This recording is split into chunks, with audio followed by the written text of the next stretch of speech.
Hello, and welcome to a new video. This video is going to be another reading vlog, another installment of reading from my physical TBR. I have 2 books on the TBR for this week. We will get into those in a second, but if you're new here, this is actually going to be episode 2 of this series that I'm starting. Last episode, I read 3 books that I kind of just randomly picked off of my stacks. Mainly a challenge for me so that I can have an excuse to go and purchase more books. It's so satisfying to pick a book that I have on my to be read shelf and then read it and then move it over to my read books area. You feel super accomplished when you do that. I would recommend, if you guys have a never-ending huge stack of books on your physical TBR, challenging yourself to get through them by making it a video series or documenting your progress somehow. However you want to do it, it is just a great feeling to know that you're making progress with your TBR shelf. That's what is in store for this video, and I'm really excited because I have 2 books here that I'm really looking forward to. I've heard some good things about. So first of all, I have a thriller that I have highly anticipated, and I've said I was going to read it many times now, but this time I'm actually going to read it and you're going to hold me accountable. And that is Falling by TJ Newman. This author actually has another book coming out next month, or at the end of this month. May 30th, I think, is when it's supposed to come out. I know that I want to finish this so that when the other book comes out, assuming I love this, which I really think I will based on the premise, I really want to go and buy her next book on the release day. All that to say, this one is about a plane, and the pilot is given this ultimatum before he boards the plane that he must crash this plane or else his family dies. This man or whoever is threatening him is threatening to kill his family if he doesn't crash this plane for whatever reason. So very high stakes, and I'm really looking forward to seeing how this plays out, and assuming I love it, I'm gonna definitely run to the bookstore on May 30th to purchase Drowning, which sounds like it's a similar premise. It has like similar book covers, but I didn't read anything about that one, but you can kind of gather. Falling, Drowning, same ideas. So this just sounds super suspenseful. I'm really looking forward to seeing how this goes. I'm gonna pick this one up first because I cannot wait any longer. And then the second book I am going to be reading is a romance called Out of Love by Hazel Hayes. This is like a love story told in reverse. So it starts with the couple when they break up, like on the day that they decide to end it, and then you get flashbacks from their relationship, and it kind of unravels what went wrong, and you can kind of see how they fell out of love based on their story being told backwards, told in reverse. So I don't know, we'll see how this goes. I think it sounds interesting. Never read anything like that before. Looking forward to it, but I think it's really funny that I chose these 2 books together because they just make sense as a sentence, falling out of love. So I think that's kind of fun. But yeah, this is on the docket for this week. Really looking forward to both of these. Can't wait to review them and let you know my thoughts on them. So we're gonna get into it. Like I said, I'm gonna start with this one first because you know me and thrillers and high stakes. I just can't wait. So I'll come back when I have an update on this one. Talk about a great first line. When the shoe dropped into her lap, the foot was still in it. I'm already underlining. That's amazing.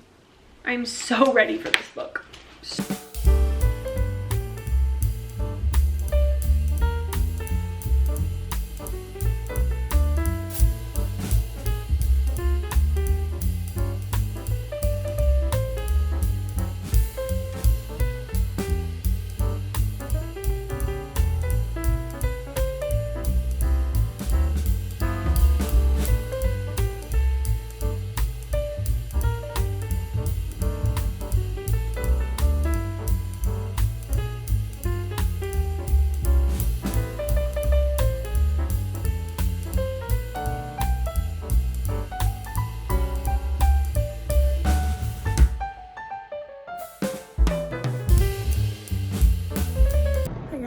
Both of my camera batteries are charging right now, and I really don't want to wait for them to be done to update you. So I'm just filming on my phone really quick for this update, but I do have an update on Falling. I'm 180 pages in, and I'm really enjoying it. It's not as fast paced as I expected it to be, I guess. I'm over halfway, and it's still just taking place during the 4 or 5 hour plane ride because you're following the pilot make the decisions that he's gonna make based on the threat that he was given. And he was given the threat on the plane. So before I said that he is threatened before he gets on the plane, but it's actually a threat that he's given in the cockpit. Like while in the cockpit, he is given this ultimatum to choose the plane or to choose his family. Which one is he gonna save? Because it's still a 300 something page book, or actually I think it's just under 300 pages, it can't be as fast paced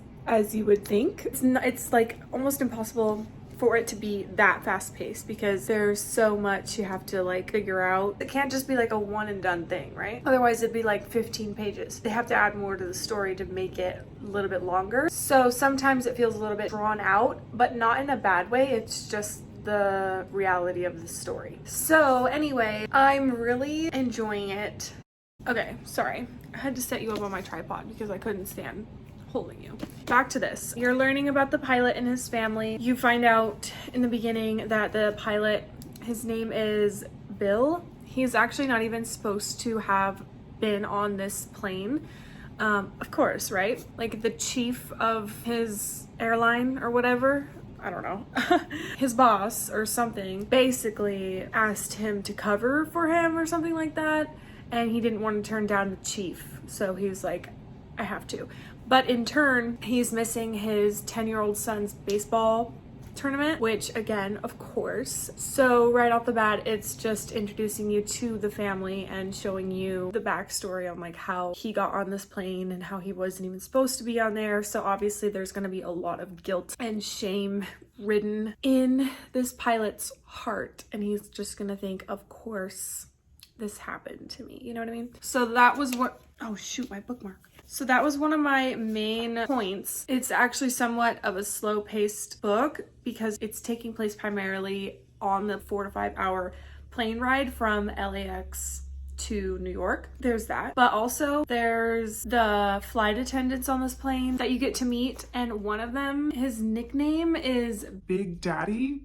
And that's like the only thing he's referred to throughout the whole book is Big Daddy or just Daddy. And I really don't like that at all. And I don't know why that was a necessary point, like for the author to do that. I didn't even really catch the meaning of why. They say he's like 5'6", 110 pounds soaking wet. So like it's this joke that he is like a really small dude, but they call him Big Daddy.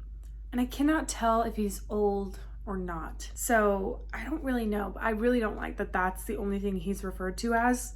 Like, just give him a real name. So that's one thing I can't stand. And then the other thing is that so far, like, it has not felt enough like a disaster movie. I think, you know, going into something like this, when the plane is literally, well, I guess, actually, this is what my brain is just processing. The cover, like, you would assume that it's like nose diving for the ground, like falling, but it actually could just be like a shot from underneath the plane while it's flying.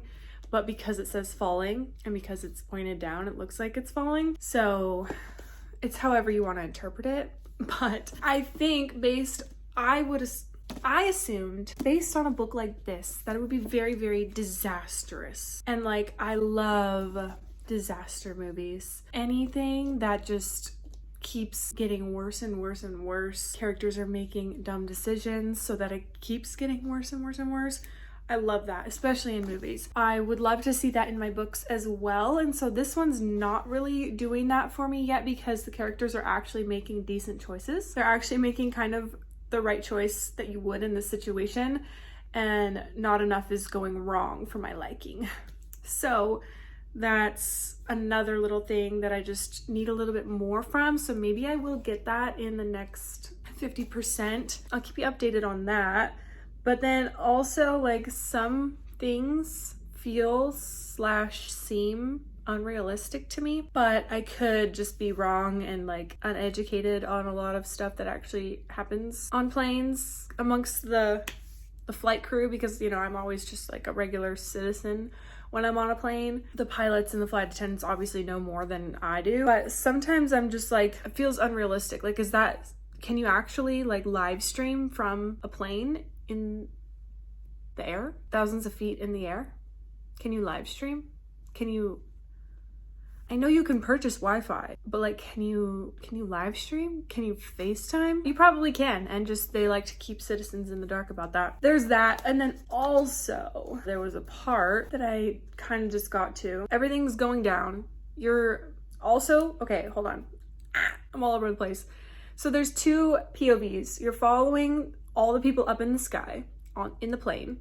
You're following the pilot, you're following the flight attendants, and then even like the passengers, they all get involved in everything. And then you're also following the ground rescue crew. So the FBI, there's this main character named Theo, who is the nephew of one of the flight attendants on the plane. So you're following him kind of try to prove himself in the FBI. So it's his storyline, and they're trying to deal with stuff on the ground, right? So there's those two points of views. It's also a way to like kind of slow down the storyline. So it's making it interesting by adding more than just the cut and dry version that the synopsis gives you. So there's depth to the story. But then another thing that I was a little bit iffy on and was like, I don't know how I feel about that, was just like 10 pages ago when Big Daddy, makes a comment to one of the other flight attendants and like makes a joke to them saying, it's not a spoiler, but it says, if you tell anyone about this young lady, I'll tell the FBI you are working with the terrorist. And this is like in the midst of everything that's going down, and they're making jokes. They're trying to make light of the situation in the middle of while it's happening. I just don't find that to be realistic, unless it's like that's who Big Daddy is, and apparently that's like his character. I just could never see someone actually just making a joke about you working with a terrorist before you even like survive. You have to get through it before you can start making jokes about it. Am I the only one that thinks that? You could like, maybe it's okay to make those jokes like after the fact, after you survived and beaten the terrorist, and then like they just respond like with laughing, like, haha, your secret's safe with us. I just wouldn't think that that would be something you would say while it's happening. So I'm on chapter 25, and those are my thoughts. I'm still loving it. I'm saying bad things about it, or I'm kind of like picking on it, because that's kind of what I do with my thriller movies. When I'm watching something and things are just so utterly ridiculous, I love pointing it out while I'm watching. I'm nitpicking things about this book, but that doesn't mean that I'm hating it at all. I'm just into it, because it's better to have all these comments, whether good or bad, rather than not having anything to say about it at all. So I'm just really glad that it is making me interact with the text, because that's when you know it's a fun time. Like, I'm still loving it because it's a thriller and it's got a really fun, crazy premise. And that's the stuff I like. I'm gonna finish this. I will come back with my final thoughts and rating, and I can't wait to see how it ends. That's another thing, like, you really don't know how it is gonna end because things just keep happening. It keeps you hooked. I'm still hooked. I really don't know what's gonna happen, and I can't wait to find out what's gonna happen.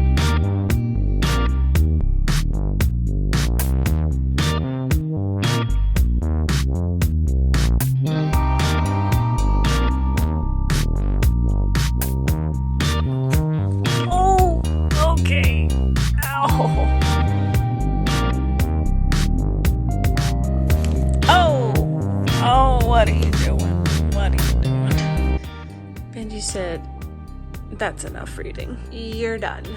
I'm actually not yet, though. Ugh. I'm almost done. Scoot your booch. Making me lose my page. How rude.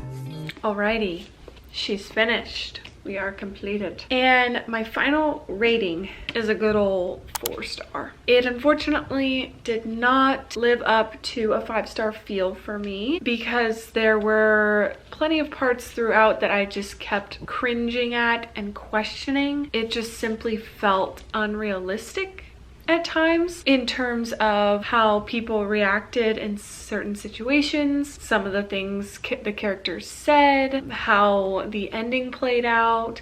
A lot of it I just didn't love, didn't get those 5-star feelings from, but it's still a good 4-star thriller.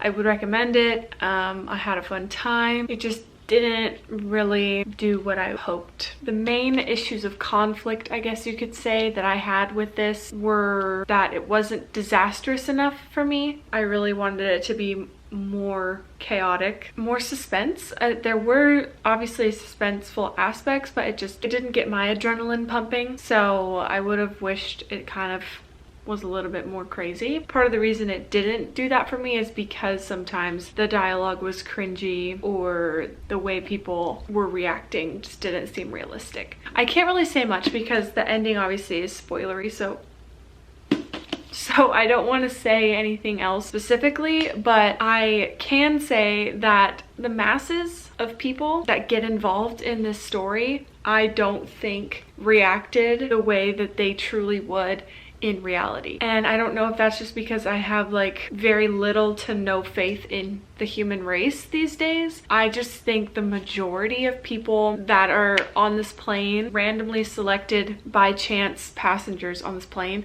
I just think it would have been way more chaotic than it actually was portrayed in this book. All the other masses, large groups of civilians, I don't think they would have made the decisions that they made in this book. I just didn't really see it playing out the way that it did in this book. But obviously, again, no spoilers, but like it just didn't end the way that I thought it would. I didn't like parts of the ending. I don't know. I just had problems with it. There were some things I couldn't get behind, and that's why it's a 4-star, not a 5-star. So anyway, that's this. I still am glad that I read it, obviously, and I will still be picking up her next book, Drowning. I'm looking forward to reading that one too. So I'm glad I got to it, but could have done a little bit more for me, but that's fine. Moving right along, we're going to start Out of Love by Hazel Hayes. We're going to switch gears drastically here, and we're just going to read about a love story. But this one actually, it might be sad because it's told in reverse. If I can really fall in love with these characters, if I can resonate with even the slightest bit of things that they have to go through in this book, maybe it'll make me cry. I'm hoping that I can get attached to the characters and not feel nothing for these characters, you know what I mean? But yeah, so I'm gonna pick this up now. I'm gonna start reading it, and I will come back when I've got my first thoughts on it. I'm excited to dive right in.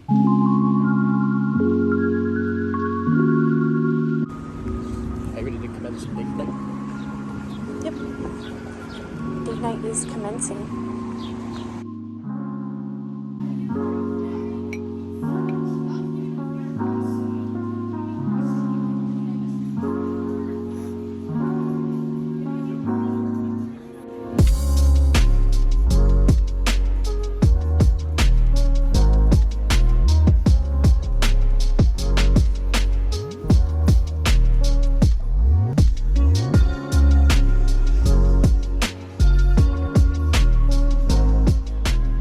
Hello my friends, I have made it to the 50% mark of Out of Love. I think this is a really special story because it's very different. I've never read a book where it has a reverse timeline, especially a reverse timeline that's not labeled. So like all the chapters just look like any old chapter with no like date or time or anything. Going into it, obviously, if you read the synopsis at least, you know that it's going to be a reverse timeline. So I think it's really interesting the way that it's being told, because you don't know the exact timeline, but you just know that it's in reverse and you can feel that it's in reverse. So I think that the writing is doing a really great job at showing you that as the reader, seeing them literally fall out of love. So I think it is truly a fascinating and interesting story. So I'm at the 50% mark, meaning I'm at the 50% of their relationship timeline. We've seen the worst of it, or at least I feel like I've seen the worst of their relationship, because that's kind of what you start off reading. So maybe at the end we get to see like the actual falling in love part. I think the writing is really spectacular and emotional and impactful. Just all these things I'm feeling in the writing that I really wasn't expecting to. I don't feel like I have the right words to describe what this writing is like. It just feels very raw, and it feels Benji decides to eat his breakfast now. It's just a very emotional book, and like the way that it's written does not negate that at all. Like I feel like the emotions are written on the page, like you feel what the characters are feeling, which is just a very powerful way to write, and I appreciate that. It's really interesting, and it does touch on some heavy topics. There's pregnancies, miscarriages, and stuff like that. Those topics are talked about. I'm really enjoying my time with this. Oh, also, so the characters' names. What's the girl's name? I can't even think of the girl's name right now.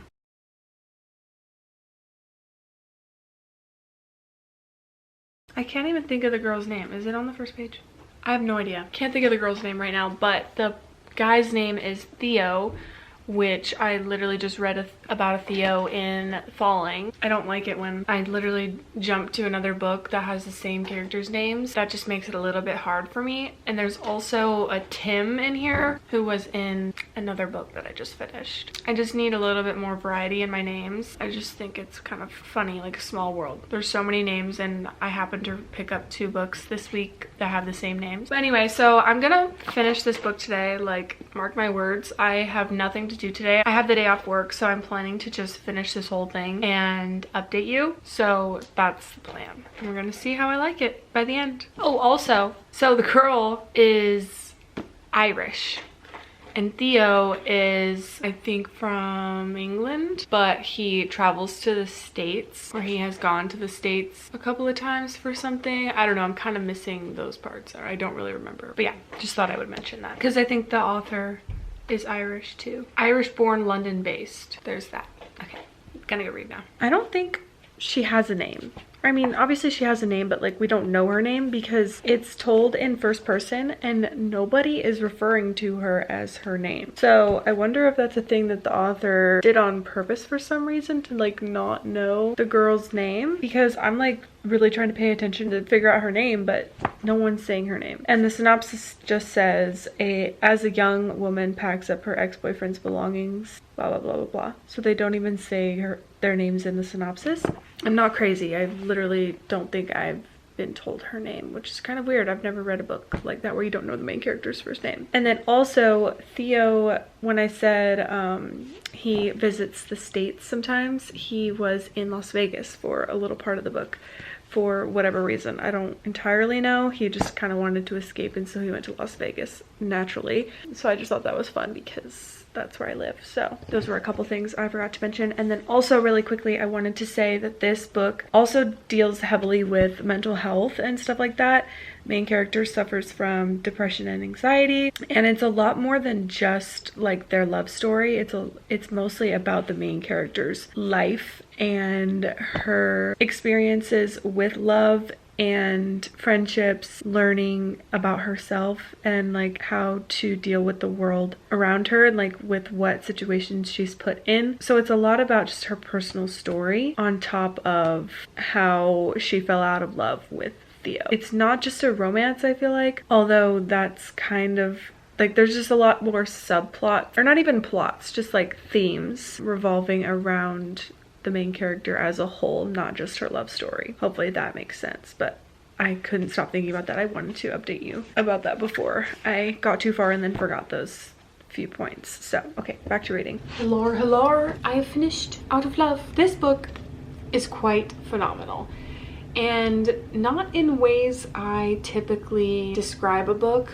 as phenomenal. It's its own type of phenomenal to me because it's, I don't want to say out of my comfort zone, but it's like, it's just not usually the type of book that I give high ratings to, because those books always usually are thrillers and contemporary romance. And this one is definitely more literary fiction than romance, because it's not written like, you know, say an Emily Henry book or Christina Lauren. Well, maybe closer to Christina Lauren, but not really. It's just definitely different than all those typical popular romances that are out there right now, because it's written in such a realistic, raw, heartbreaking way. I really enjoyed it because I can appreciate the message. I can appreciate the story it was telling. It's very, very bittersweet, obviously, because you know that it's not a typical love story. I would say that this is definitely very realistic in terms of it showcasing a relationship through the ups and downs between the couple. It wasn't just linear of them falling out of love. It showed their good moments within the bad and the bad moments within the good. So like closer to the end, there were still times when they argued or weren't the most perfect couple, and that's because no couple ever is. You know, they would have their good moments, and then the next chapter, when it was supposed to be like earlier on in the relationship when things were still quote unquote great, something bad would happen again. So I appreciated the realistic aspects of that throughout the story. And like I said, it's very heartbreakingly real. I felt like it was exactly what people go through when they're going through a heartbreak and their own turmoil within themselves and the things that they have to go through as an individual, aside from everything in the relationship that's happening, you know. I appreciated that. This is the author's debut novel. They've not written anything else, but I would be very interested to see what she does right next. The little about section about Hazel Hayes, it says that she used to be a screenwriter for short films and series, mostly in the horror genre. So I wonder if she would ever put out a horror novel. I'd be very interested in reading that. But I think this was excellent for her first officially published novel. So, very impressive. The people I would recommend this type of book to would be anyone who has been in a relationship and gone through that heartbreak and has healed from it. I wouldn't recommend it to really anybody who is currently going through heartbreak and like still struggling with it, unless you're wanting to really hone in on those emotions and you feel like something like this would help you. I just personally think that it would be better for people who have already gone through the healing process from a breakup. I think it's great for people to read and kind of feel seen and heard and feel not alone in these types of situations if you want to read about a similar experience. Although I can't personally relate to the finality of this breakup because I did marry my now husband, who I've known since I was literally 9 years old, and we were together for a very long time. Obviously we had our ups and downs just like any other couple, and so I saw some relatable moments throughout the book that even I could grab onto and appreciate. It's basically just about when it's not the right person, it's just not the right person. So love can be a very scary and dreadful thing sometimes because of that fact. Some people go through. Not everyone can be lucky enough to find their one and only on the first go around. So I'm very, very grateful that, you know, I did, and I didn't have to go through such terrible heartbreak to this extent. Sometimes heartbreak is just inevitable, even if you do end up marrying that person. So like, we had a rough patch, we had a season of heartbreak, but ultimately obviously we came back together and are married now. But heartbreak is terrible, it sucks. So this book covers it really well about how a woman is going to deal with that, and it talks about her past relationships too, and how that plays a part in her relationship with Theo. So I admire this book and the author for taking that leap to write something and explore the journey of falling out of love with someone when that's not a typical romance premise, and making the falling out of love the main point of the story. So I really enjoyed it, since it's not something you see very often in the romance genres. So I really love this book. Even though, like I said, it's not classified as a contemporary romance, I feel like it's just literary fiction. So anyway, ultimately I'm giving this 4 stars. I really liked it. So I would recommend, if again you feel comfortable reading about something like this. But yeah, that wraps up this episode of reading from my physical TBR. So just a quick mini wrap up. Falling by TJ Newman, and I gave this 4 stars, but it's a lower 4 stars. It's more like a 3.75 to 4 stars because it is very cliche and predictable. The back says like edge of your seat thriller that will keep you guessing until the final nail biting pages. The best thriller I've read in years. Okay, yeah, I don't agree with any of that.